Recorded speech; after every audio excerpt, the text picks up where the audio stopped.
Property management is like chess. It's all about timely next moves.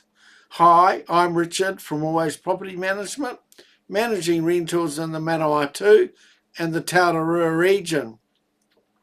I really enjoy playing chess. I might not always be the best player on the board, but I've won games because my opponent ran out of time. This ties in well with property management. In this game, it's not just about what you know. It's all about when you take action. You may have the best systems in place, but if you delay a repair or overlook tenants' concerns, things can go south quickly. The best landlords and property managers don't wait for issues to escalate. They address problems early and stay one step ahead.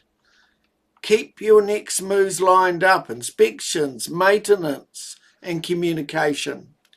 Don't get stuck reacting when you could have been planning.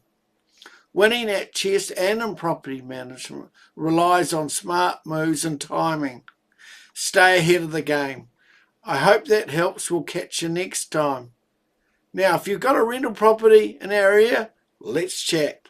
Making life easier for landlords is what we do.